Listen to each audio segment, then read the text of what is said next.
Alô você, o nosso vídeo já vai começar. Então, antes de começar, por favor, inscreva-se no nosso canal, curta e também ative o sininho para receber as novidades, tá bom? Meus irmãos, nós vamos abrir a palavra de Deus em Deuteronômio, capítulo 11. Atendendo aqui ao pedido dos pais da igreja, famílias, principalmente famílias do departamento infantil, e também do nosso coordenador, presbítero Alain, que é do coordenador do Pinheiros de Infância, e também o presbítero Ricardo, que é o coordenador do trabalho com adolescentes. Pediu-me para falar um pouco sobre esse assunto aqui, à luz da palavra de Deus, porque os nossos filhos estão sendo bombardeados com essa questão da ideologia de gênero. E essa ideologia de gênero já está deixando de ser uma opção para ser uma determinação, uma imposição. E nós precisamos ter bastante sabedoria. Nós não temos nenhuma responsabilidade, não fazemos nenhuma objeção às pessoas adultas que queiram fazer sua opção sexual, qualquer que seja ela. Agora, nós não podemos permitir que os nossos filhos, as nossas crianças, elas sejam doutrinadas com algo que é contrário à palavra de Deus e que vai trazer muito sofrimento para os nossos filhos, para as novas gerações. E eu queria ler para vocês,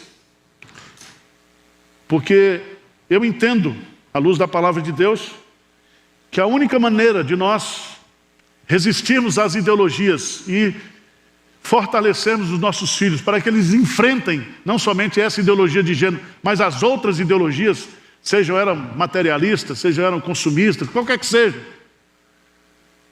é através do ensino da palavra de Deus em casa e com o reforço da igreja. Então veja bem, não é com 1 hora de aula na escola dominical que seu filho vai se tornar um crente forte. Quando ele vem para o domingo aqui, ele vai receber o reforço, ele vai receber a confirmação daquilo que você ensinou dentro de casa. Por isso a igreja não pode falar uma linguagem diferente dos pais. Tá certo? Nós temos que estar juntos. Não vai ser a bateria, o louvor que vai segurar o seu filho na igreja. Há 25 anos atrás, um movimento dos Estados Unidos de plantação de novas igrejas idealizou isso. Como nós vamos segurar as novas gerações na igreja? É mudando o culto, fazendo um monte de coisa. Só que isso não trabalhou o que? O lado espiritual. Então eu quero chamar a sua preciosa atenção para o que está aqui em Deuteronômio capítulo 11, versículo 18, diz assim: ponde, pois, estas minhas palavras no vosso coração e na vossa alma. Primeiro, a palavra de Deus tem que ser posta no coração de quem? Dos pais. Se você, pai, não acredita na Bíblia, se você, pai, não entende que a palavra de Deus ela é verdadeira, ela é a nossa única regra de fé e prática. Se você não crê na Bíblia, você não vai passar isso para os seus filhos. E você vai começar a ir na onda desses pastores aí, dizendo, olha, a Bíblia precisa ser revisada, há muitos conceitos aqui ultrapassados. Nada disso. A palavra de Deus permanece para sempre. Passarão os céus e a terra, mas a palavra de Deus permanece para sempre. Os primeiros professores dos nossos filhos são nós, pais. E o que nós ensinamos dentro de casa, o mundo não tira, não tira. Eles podem se desviar, eles podem passar por crises, mas a semente está ali. É a semente que regenera, é a semente que alimenta. Pode ter certeza disso. Pais, nós somos os professores dos nossos filhos. Mas a palavra de Deus tem que estar no nosso coração. Versículo 18. Atai-a por sinal na vossa mão, para que estejam por frontal entre os olhos. Veja bem, repetindo o que está lá em Deuteronômio 6. Tem que estar no coração E tem que estar no exemplo. No exemplo. Filho só respeita a autoridade se ele respeita pai e mãe dentro de casa. Aí ele vai respeitar pastor, ele vai respeitar professor na escola. Então ensine o seu filho a ser respeitoso.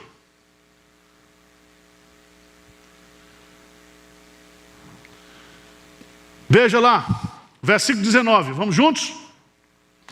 Ensinai-as a vossos filhos, falando delas assentados em vossa casa, e andando pelo caminho, e deitando-vos, e levantando-vos. Não tem folga para pai e mãe. Você pariu o Mateus, agora você balance ele, tá? E ele vai ficar velho. Você vai, meu filho na adolescência deu trabalho. Nada. E os de adolescência retardada que tem hoje aí? O cara com 40 anos, viciado em joguinho, aprontando. Filho, você vai ser, preste atenção, você teve, pronto, tê-los ou não tê-los, eis a questão. Depois que você tem, você vai viver para eles a vida toda. Aí vem os netos, e aí é outra preocupação. Tá certo? Veja, irmãos, ensinai a vossos filhos. Vocês são os professores dos filhos de vocês. Assuma isso. O futuro espiritual, a bênção espiritual dos seus filhos, depende do ensino de vocês. Agora, eu queria que você... Deus promete umas recompensas a partir do versículo 22. Porque se diligentemente guardares todos esses mandamentos que eu vos ordeno, inclusive o de ensinar seus filhos, amando o Senhor vosso Deus, andando em todos os seus caminhos, e a Ele vos achegardes, o que é que diz lá? O Senhor desapossará todas essas nações e possuireis nações maiores e mais poderosas do que vós.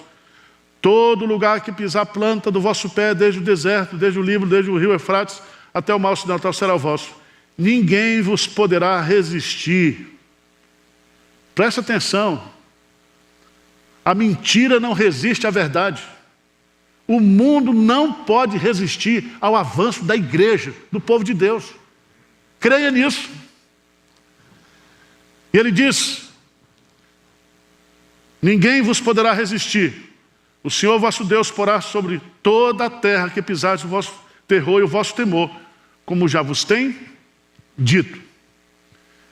Se nós queremos o sucesso dos nossos filhos, se nós queremos que eles sejam abençoados e que as novas gerações sejam abençoadas, nós temos que investir no ensino doméstico da palavra de Deus. Tá certo, irmãos? Agora, vamos para o negócio do sexo.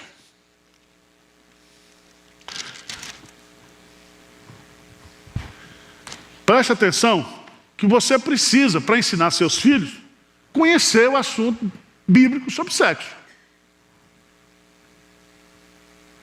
Está entendendo? O que a Bíblia ensina sobre sexo? Você tem que aprender, para você poder ensinar os seus filhos. Então vamos lá. Nós estamos vivendo uma abordagem, quase uma ditadura, dessa chamada ideologia de gênero. Eles estão agindo no judiciário, eles estão agindo nas escolas, e eles resolveram também entrar nas igrejas. E tem muito pastor xarope aí, tem muita igreja que está dizendo que tem que rever a Bíblia sobre esse assunto. Só quem pode rever a Bíblia é o Espírito Santo. Eu não tenho autoridade para revisar nada aqui. Então vamos entender isso, porque o que a ideologia de gênero ensina? É que o ser humano nasce com um sexo biológico, mas isso não significa que ele é homem ou mulher, porque o conceito de sexualidade se constrói culturalmente. E aí, hoje, já tem mais de 70 opções de sexualidade. Está amarrado em nome de Jesus. E se você estiver querendo sair do armário, nós vamos prender você no armário. Bater uns pregos lá e virar a ponta do prego. Primeira coisa que você tem que ensinar para o seu filho, está lá em Gênesis, capítulo 1.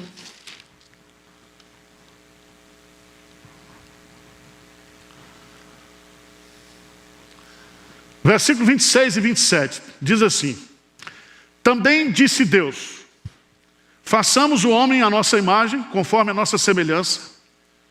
Tenha ele domínio sobre os peixes do mar, sobre as aves do céu, sobre os animais do doméstico, sobre toda a terra e sobre todos os répteis que rastejam pela terra.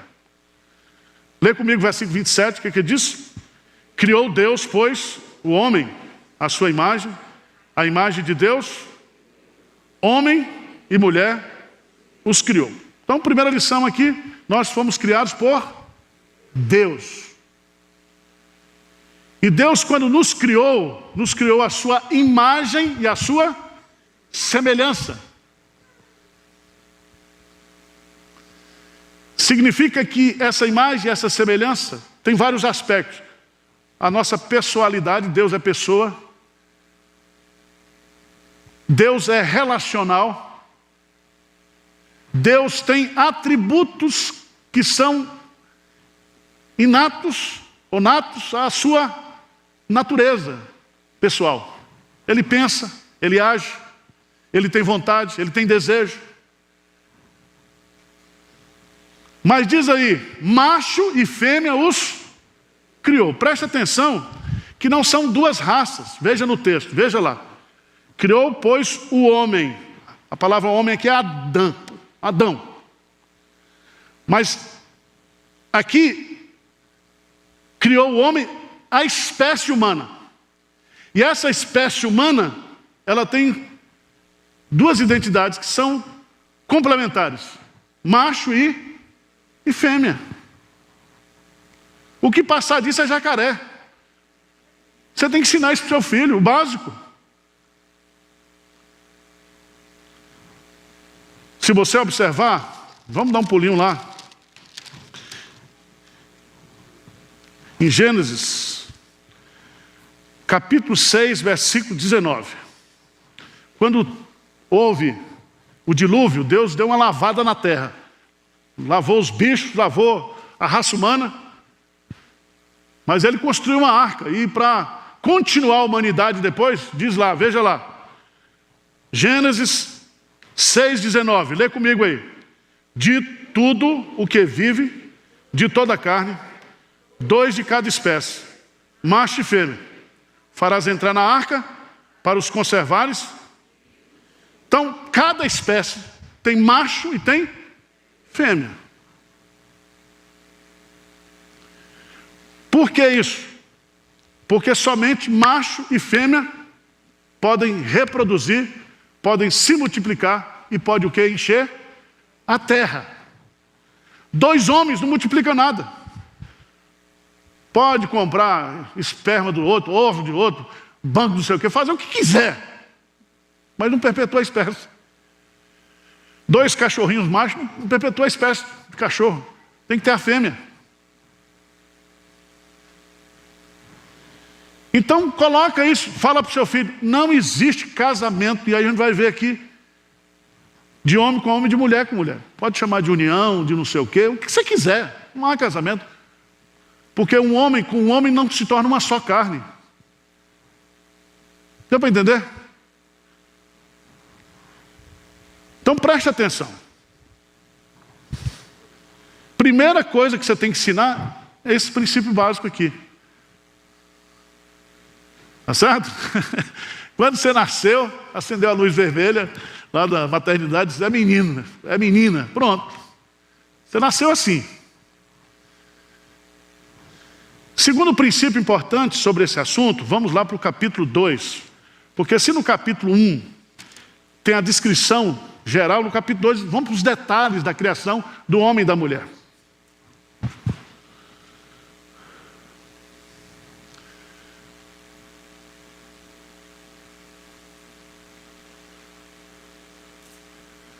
Veja lá no versículo 7. Versículo 7. Diz aqui o quê? Então formou o Senhor Deus ao homem, de onde? Do pó da terra. E lhe soprou nas narinas o fôlego de vida. E o homem passou a ser o quê? Alma vivente. Presta atenção nisso aqui que é muito importante. Porque Deus vai mostrar aqui que a criação da espécie humana, ela é totalmente diferente da espécie animal. Eu e você recebemos de Deus o fôlego da vida. Como os animais têm o fôlego da vida. O que é a nossa vida? Um fôlego. Cortou o fôlego, você morreu. Mas diz aí que nós fomos feitos o quê? Alma vivente. O que significa isso? É que junto com o meu corpo existe o quê? Uma alma. Quando você morrer, o que vai acontecer? O seu corpo vai ser enterrado e a sua alma volta para Deus. Você continua vivendo, aguardando a ressurreição, onde você será novamente reincorporado, alma e espírito. Vocês estão entendendo ou não? Veja no capítulo 3. Veja no capítulo 3. Que ele vai colocar isso. Onde ele vai mostrar que o homem foi expulso do céu, né? E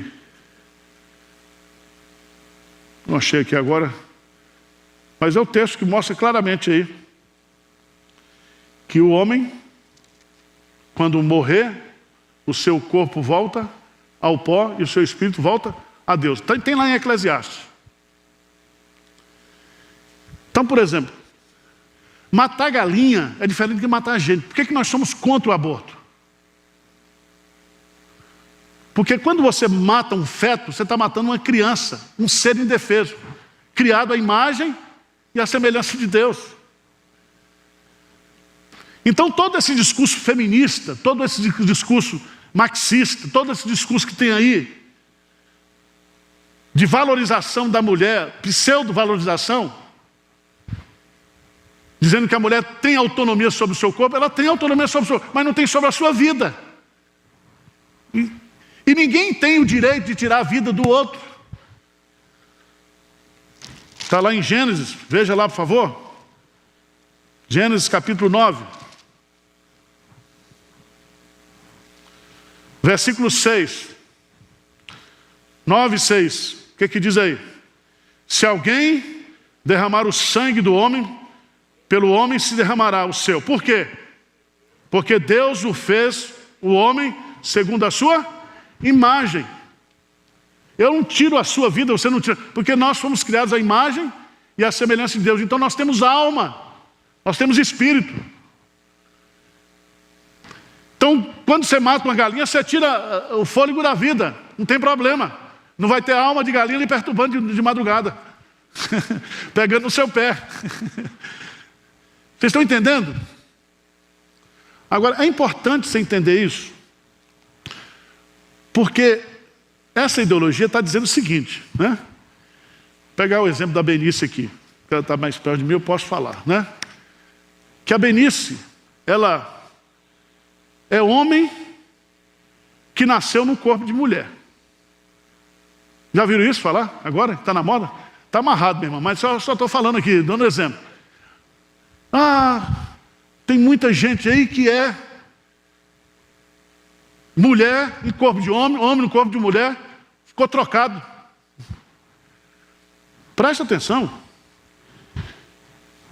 Veja no capítulo 2, versículo 7, que então formou o Senhor Deus ao homem do pó da terra e soprou nele o fôlego da vida e o homem se tornou alma vivente.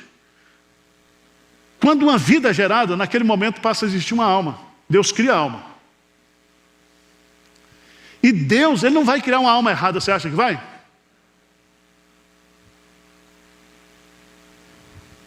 Eu vi um depoimento de uma psicóloga cristã. Um casal teve um filho menino, depois teve uma menina com síndrome de Down. E esse menino, depois que essa menina nasceu, os pais deram muita atenção para a menina. E o menino então pensou que a atenção estava sendo dada porque ela era menina. E o menino começou a brincar de boneca, para chamar a atenção dos pais. E aí foi que entrou a psicologia, a orientação, o aconselhamento. Porque Deus não faz nada trocado. Tá certo? Veja quando ele vai construir a mulher, veja lá. Gênesis capítulo 2. Versículo 21. Então o Senhor Deus fez cair pesado sono sobre o homem, e este se adormeceu. Tomou uma das suas costelas e fechou o lugar com carne. E a costela que o Senhor deu tomar ao homem, transformou-a numa mulher e lhe a trouxe. Ele lhe disse: esta afinal é osso dos meus ossos, carne da minha carne, chama-se-á varoa, porquanto do varão foi tomada. A partir daqui, toda a espécie humana vai nascer de um varão e de uma varoa. A mulher, ela tem um poder de reproduzir, mas ela não reproduz sozinha. O XX tem que misturar com X, XY. Deu para entender? Isso é ciência pura. É só ler o livro do professor Adalto. Ele tem um comentário, um livro fantástico sobre Gênesis, capítulo 1 e capítulo 2. Então, para que a raça se perpetue, é necessário o quê? Macho e fêmea. Deus criou separadamente o homem. E Deus separou e fez a mulher, sexo feminino. Eu pergunto para você, no juízo final, quando houver a ressurreição final, você vai ressuscitar homem ou mulher? Ou gay? Ou trans? Como é que vai ser a sua ressurreição? Explica para mim aí.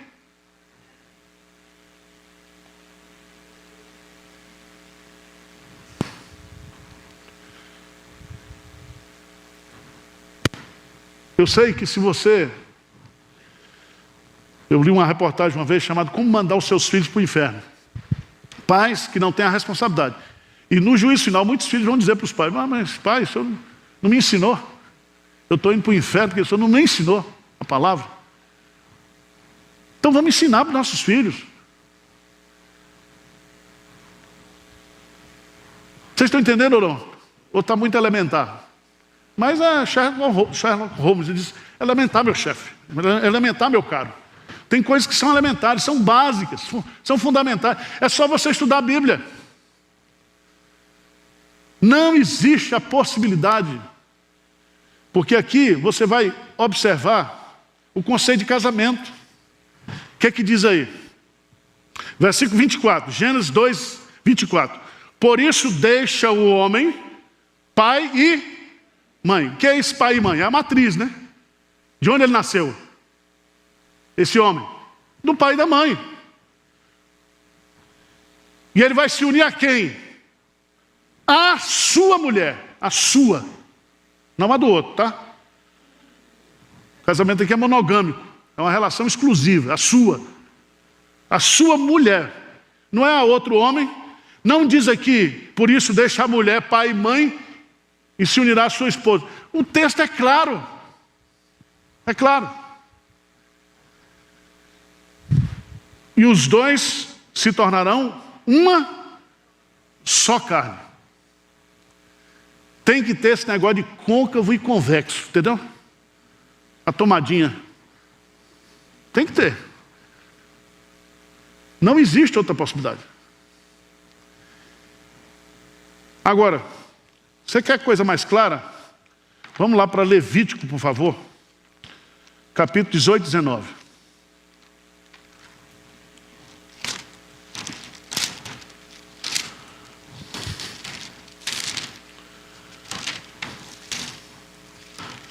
Estão tentando reescrever esses dois capítulos aqui também.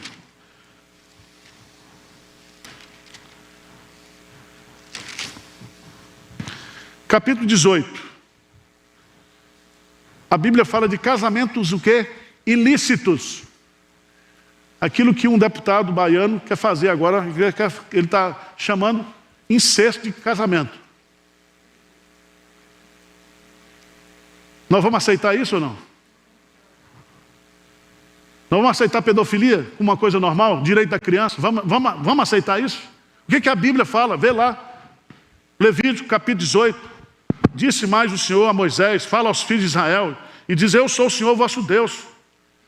Não farei segundo as obras da terra do Egito em que habitaste, nem farei segundo as obras da terra de Canaã, para a qual eu vos levo, nem andareis nos seus estatutos, farei segundo os meus juízos. Versículo 6, nenhum homem se chegará a qualquer parenta da sua carne, para descobrir a sua nudez. Pai não pode transar com filho, nem com filha. Mãe, com filho. Parente chegado, consanguíneo, não pode. Está aqui, a palavra de Deus está dizendo. São casamentos ilícitos. Não descobrirá a nudez de teu pai e de tua mãe. Ela é tua mãe. Não descobrirá a nudez. Não descobrirá a nudez da tua mulher de teu pai, a nudez de teu pai. A nudez da tua irmã, filha do teu pai e de tua filha. Incesto. Está aí, a Bíblia está mostrando, é só ler.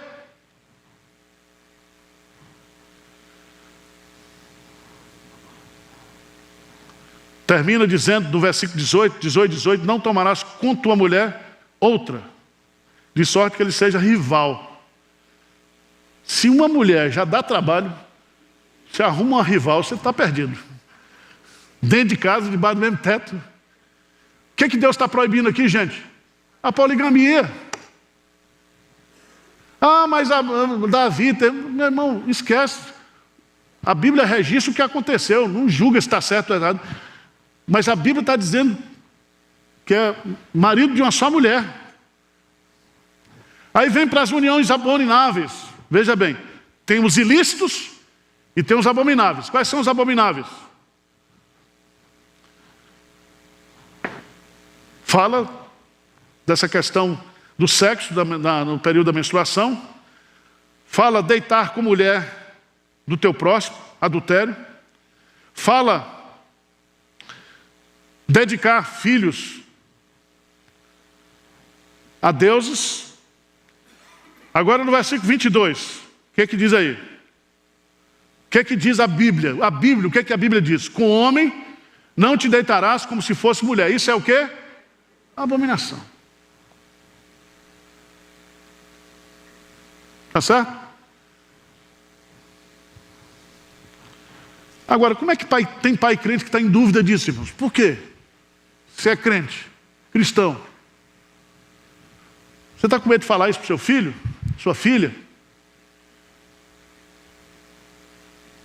Então, está na Bíblia. É só estudar a Bíblia na sua simplicidade que você vai ter essa questão da informação sobre a sexualidade. Outra coisa que eu queria destacar,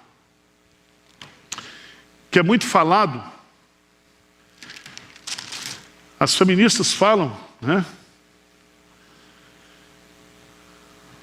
que os papéis de homem e de mulher na sociedade,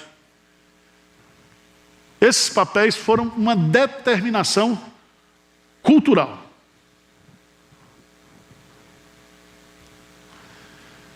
E eles dizem o seguinte: não é a predisposição biológica, mas a educação que define os papéis dos gêneros. Simone de Beauvoir, que foi amante do poeta existencialista francês, ela era francesa também, Jean-Paul Sartre, feminista, ela diz o seguinte: ninguém nasceu uma mulher, torna-se assim. Torna-se assim. Eu reconheço, e nós reconhecemos, à luz da palavra de Deus, que quando houve o pecado, Deus disse para a mulher: o teu desejo não será mais teu, mas do teu marido. Todo mundo lê esse texto e fala que é sexo, né? Não é não. Desejo de mandar. Aí começou as encrencas, começam aí. A disputa, a guerra do sexo, começa aí. O marido querendo mandar demais na mulher e a mulher querendo mandar demais no marido. Por isso que a Bíblia vai definir os papéis. Está lá, Efésios 5 e 6, papel de filho, papel de pai, papel de esposo. Está tudo definido na Bíblia.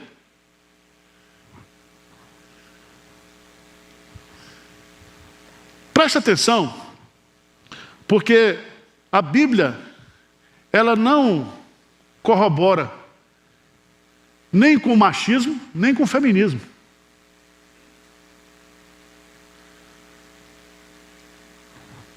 Veja, por favor, vamos dar um pulinho lá na frente. Vamos pegar o texto, 2 textos aqui, só para a gente entender. Texto de Efésios.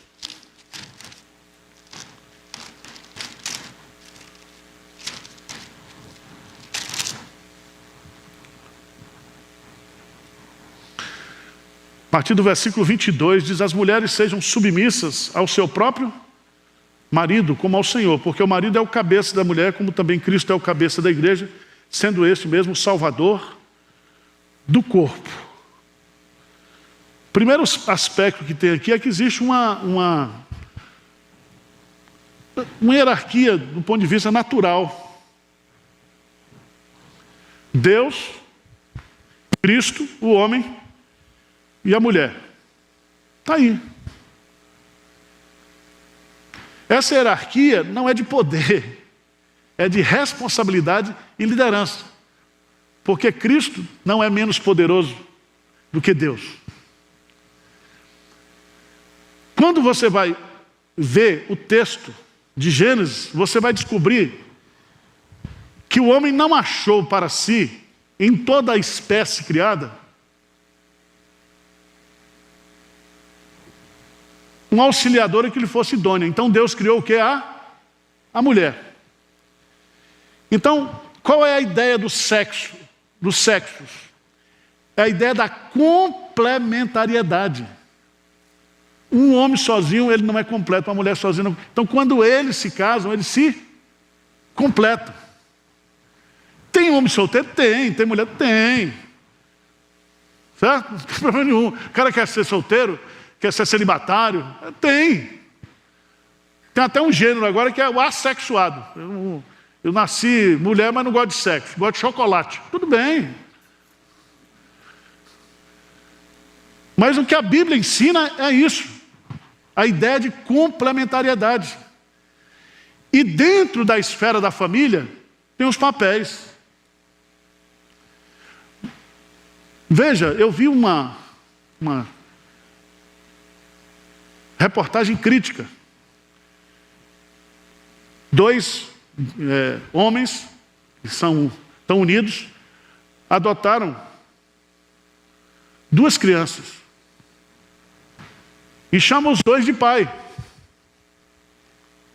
Mas quando a empregada chega, a faxineira chega lá, eles chamam a faxineira de mãe e eles sentem a necessidade da figura o quê?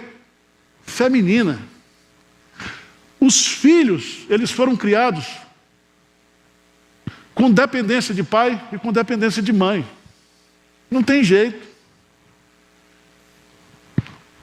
Isso está estudado, está explicado na psicologia do comportamento. Certo? A importância da figura paterna para a menina, por exemplo, para o menino. E você descobre que o que está existindo hoje nas famílias, eu digo das famílias, na igreja, é essa ausência. Pai, seja pai, mãe, seja mãe. E aqui está claro, existe uma hierarquia de liderança, existe o aspecto da sujeição e da submissão. Isso não é só por conta da mulher, porque a Bíblia vai dizer lá, no versículo 21 de Efésios 5, sujeitando uns aos outros no temor de Cristo. O marido que não sujeita a mulher, ele está correndo risco de vida.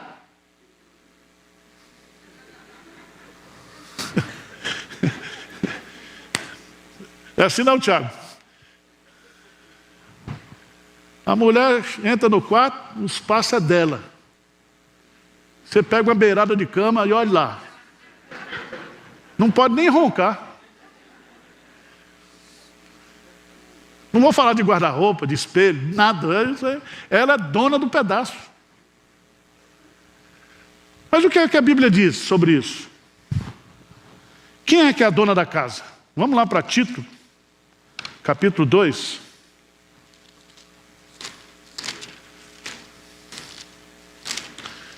Tem uns homens hoje que eles estão assim, assumindo os papéis muito variados. Eu estou preocupado. E eu estou preocupado principalmente com os nossos adolescentes e com nossas crianças. Tito, capítulo 2. Tu, porém, fala o que convém à sã doutrina. Presta atenção, que isso é sã doutrina. Não é doutrina errada, é sadia essa doutrina, tá? Eu sei que você é muito inteligente, muito ligado, você é um cara de mente aberta, tudo aí, mas a Bíblia está aqui. Tu, porém, fala o que convém à sã doutrina.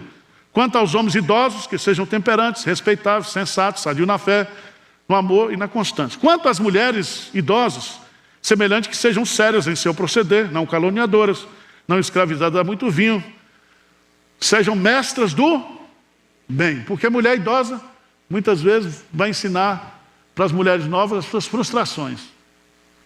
Chega para a filha e diz, minha filha, não case não, porque eu casei com esse traste do seu pai. Isso não é mestra do bem, é? Se eu pudesse, voltaria a minha vida, não teria casado com esse traste. Mestras do bem. Por que elas são mestras do bem? Versículo 4, veja aí, Tito 2,4.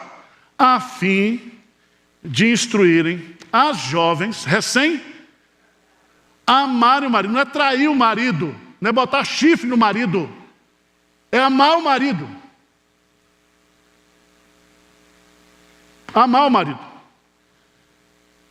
E ainda bem que o marido está no singular. Ao marido, que é dela. E a seus filhos. Não são filhos, tem que ter filho. A fim de instruir a serem sensatas, honestas, boas donas de casa. Você sabia que no Império Romano a casa era um ente sagrado dentro da... Tinha a safadeza toda, mas quando falava da casa,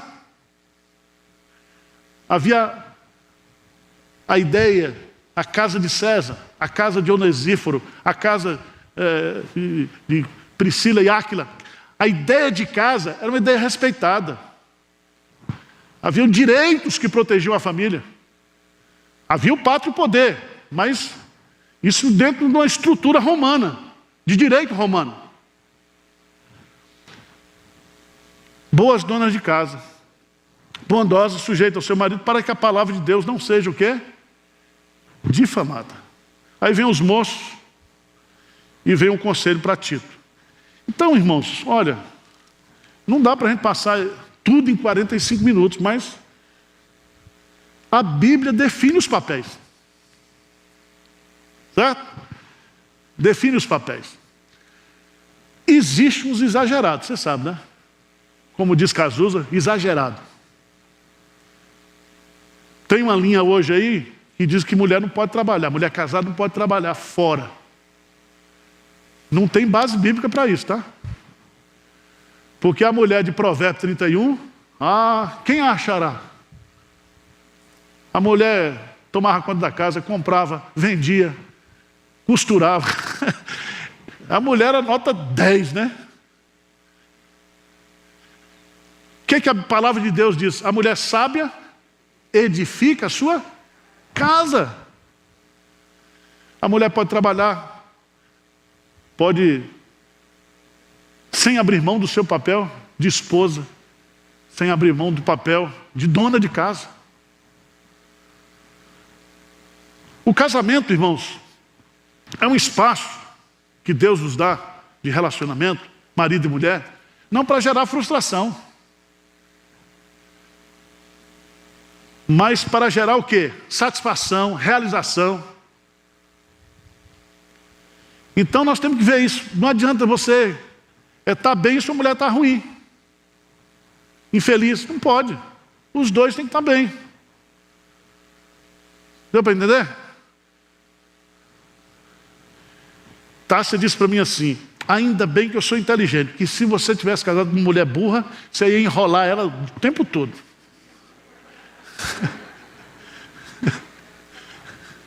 Ela é esperta mesmo, viu? Advogada. Deu para entender o negócio? Nós temos que entender o casamento como uma bênção de Deus, olhando para o relacionamento de Cristo e sua igreja.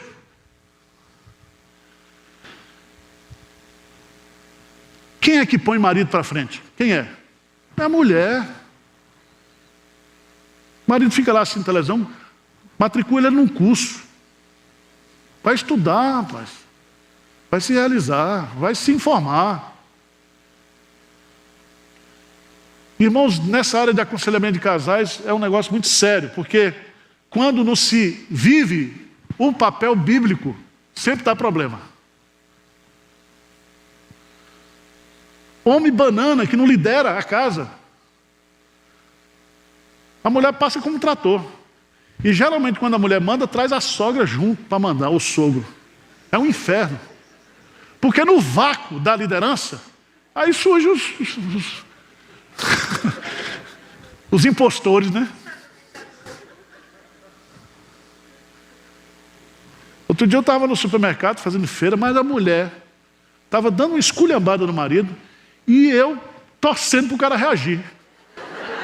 Aquilo eu já estava, sai daqui, deixa eu dar um tapa nessa mulher aqui. Você acha que mulher gosta de homem banana? Homem, raiz. Você acha que a mulher se sente segura se ela não tiver um marido que lidera, que dá segurança, que dá tudo que a mulher precisa? Você acha que tem um casamento feliz?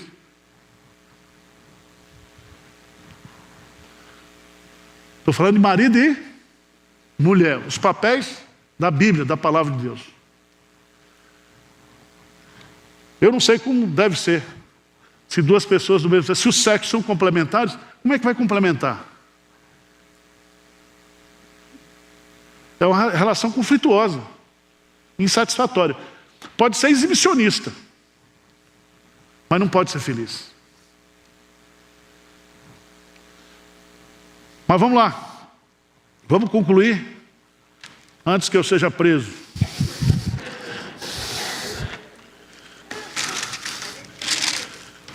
Vai visitar na prisão, né, meu irmão? Leva um cafezinho, uma Bíblia para eu ler e tal. Vamos lá, irmãos. Eu queria concluir chamando a sua preciosa atenção para o fato de que quando Deus vai detalhar a criação do homem e da mulher, ele coloca alguns detalhes que são muito interessantes. Primeiro, o homem foi criado primeiro e diferente da mulher. Por isso que Paulo vai usar aquele argumento lá para que a mulher fique calada na igreja, porque, né? Quando Deus, presta atenção, quando Deus faz o pacto aqui e diz para o homem, e o Senhor Deus lhe deu essa ordem: de toda a árvore do jardim comerás livremente, mas da árvore do conhecimento do bem e do mal não comerás, porque no dia em que dela comer, certamente o quê? Morrerás. Esse pacto foi feito com Adão, antes de Eva ser criada. Por isso que quando há o pecado, a quem Deus se dirige? Adão. Onde estás, Adão? Porque Adão era o cabeça. Não somente da espécie, da raça, mas da primeira família. Satanás, que era corretor, quando quer vender um apartamento, ele leva a mulher. Se a mulher gostar, o cara não tem mais sossego, o marido. Nada contra os corretores de imóveis, né? Mas o diabo vai tentar quem? A mulher. E Adão ainda diz, o tonto diz, não, ela me deu e eu comi. Na hora de chamar a responsabilidade, ele quer jogar a culpa na mulher. Irmãos, marido que fala mal da mulher é porque tem amante. Porque nós não podemos falar mal da nossa mulher. Tá certo? Eu tenho observado, quando o cara começa a achar muito defeito para a mulher dela, minha mulher é isso, mas, cara, tem defeito? Tem, mas fica para você. Tem casamento perfeito? Tem filho perfeito, marido perfeito? Não tem. Mas fica para você, não fala não. Fala que ele é bom. Pega as coisas positivas dele, não é isso? Já estou encerrando, gente. O homem foi criado do pó da terra. A mulher foi criada da costela do homem. Esse aqui, doutor Adalto, ele disse, foi a primeira anestesia que aconteceu na história, porque Deus anestesiou o homem, fez a cirurgia, costurou tudo. Quando ele acorda, está aquele mulheraço na frente dele. E pelado, viu? Peladona. Ele ainda se recuperando das cicatrizes, né?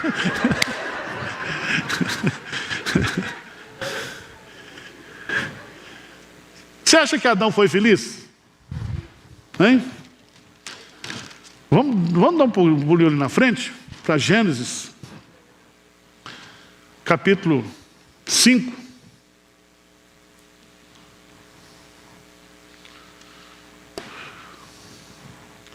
Este é o livro da genealogia de Adão. No dia em que Deus criou o homem, a semelhança de Deus o fez. Homem e mulher os criou e os abençoou e chamou pelo nome de Adão. Esse nome Adão aí significa a espécie. A espécie que foi criada por Deus é constituída de homem e mulher. Viveu Adão 130 anos e gerou um filho à sua semelhança. Passou 130 anos fazendo sexo recreativo. Aí engravidou. Depois ele passa um tempo casado. Depois que gerou a Sete, viveu Adão 800 anos e teve filhos e filhas. Os dias todos da vida de Adão foram 930 anos e morreu. Você está casado há quanto tempo com a mesma mulher? Eu vou fazer 34 agora. Adão viveu 930 anos com a mesma mulher. Você está reclamando de quê?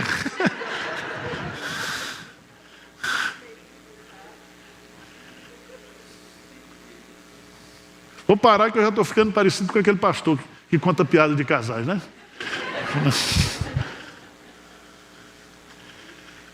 O casamento entre um homem e uma mulher é para sempre. O que Deus uniu, não separou.